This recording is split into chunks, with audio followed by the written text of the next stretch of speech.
Please welcome Laura Davies, Science Creates Ventures.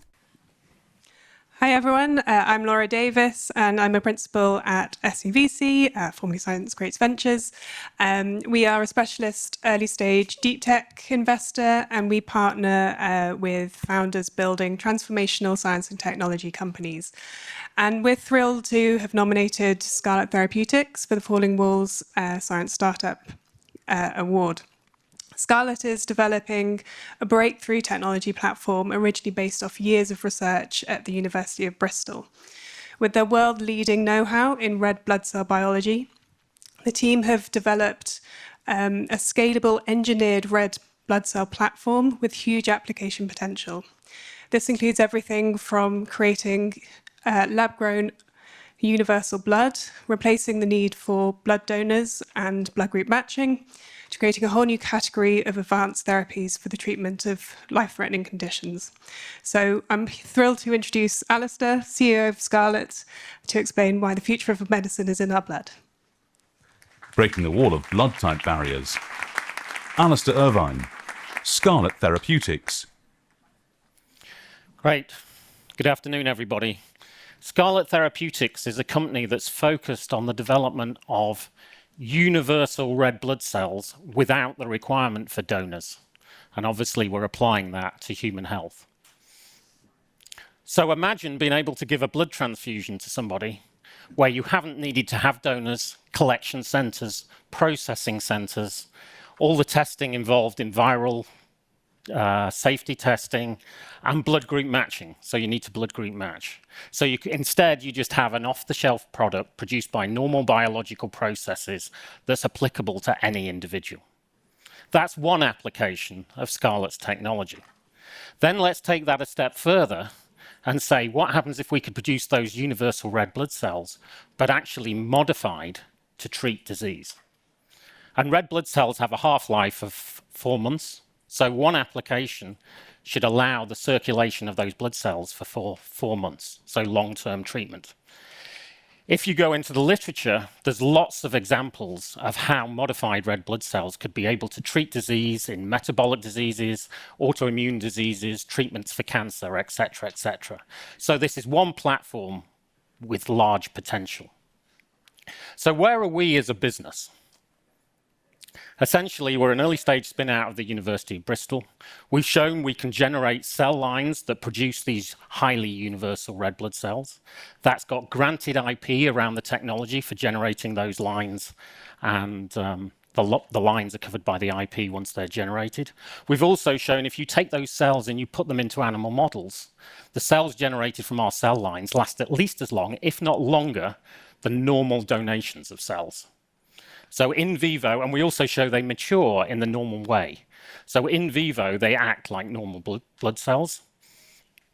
And then we've also shown, and have IP around the technology used to do this, that we can modify those cells to do additional functions in addition to carrying oxygen around the body.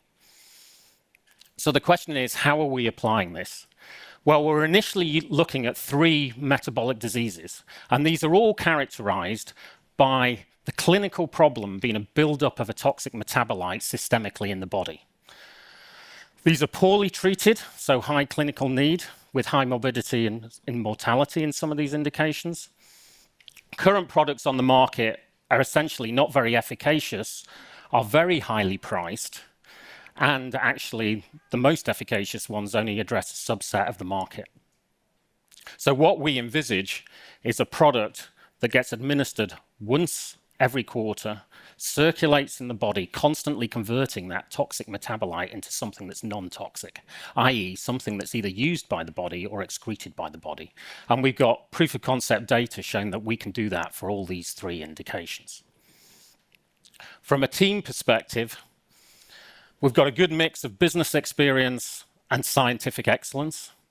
My background, I've spent 30 years in biotech and medtech, all in small companies, have taken products from preclinical to market. And my last company was 5 people in 2015, now has a market cap of 1.5 billion. The scientific founders are experts in the area of red cell biology, and I'd really like to highlight Professor Ash Toy, who's one of the PIs on a clinical study that's the first clinical study to take lab-grown blood into human volunteers and comparing it with donated blood. So these are real experts.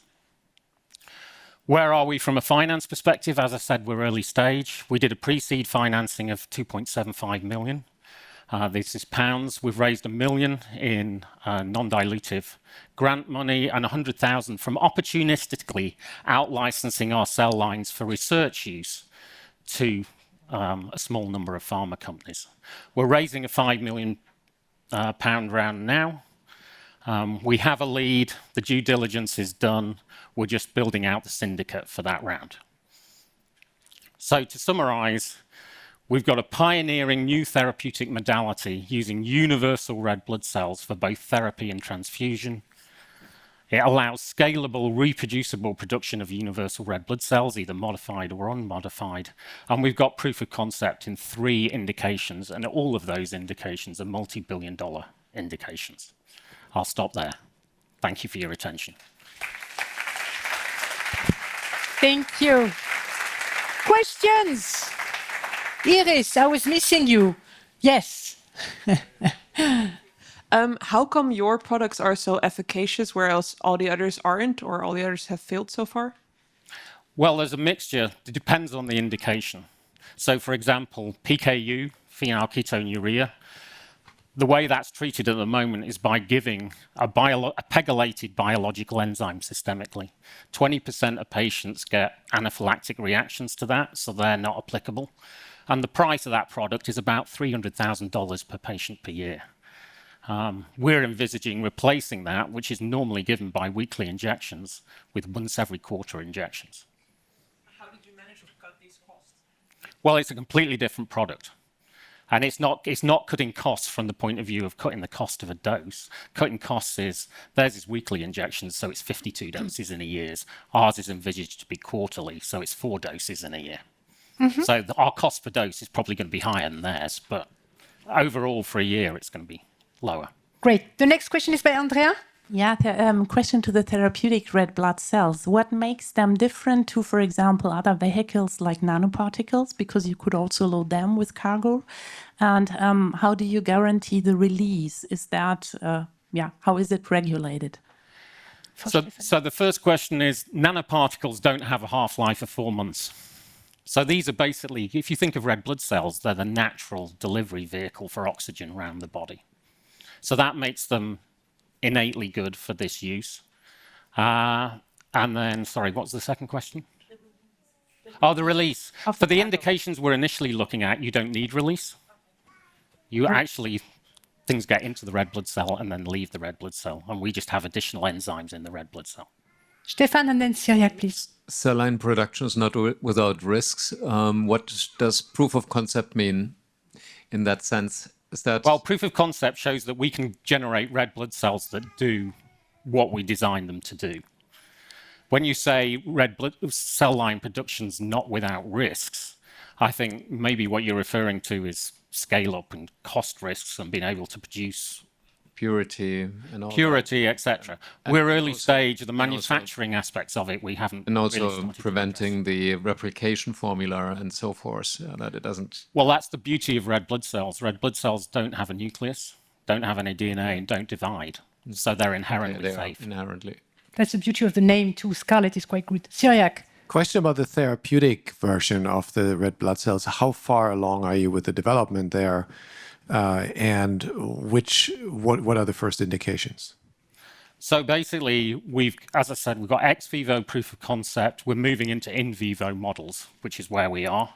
The 3 indications are the 3 indications we're looking at, and which one of those we're going to progress as the first clinical indication is dependent on the preclinical data, amongst other aspects. Yeah, next one will be Inga. She was first. Sorry, Detlef.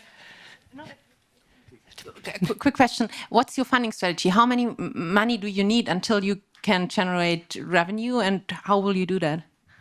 Well, if I can take the second part of the question first, there's a sort of 3-pronged hybrid strategy, which is standard for biotech companies. There's develop products ourselves all the way to market. There's develop products to a certain stage and then partner with a big pharma or another biotech. And then the third, once we've got our first clinical data and shown proof of concept for the platform, we envisage out-licensing some of the components of that to other parties so that they can generate products on this. Okay, 18 seconds, last question. UCD, you engineer them or you bring GS into it, or how do you want to get rid of the ammonia? The ammonia. So basically, the ammonia diffuses into the cells. We have an enzyme system that converts the ammonia into an amino acid. GS? No. Okay, final word. Thank you very much. We are just in time, 0-0.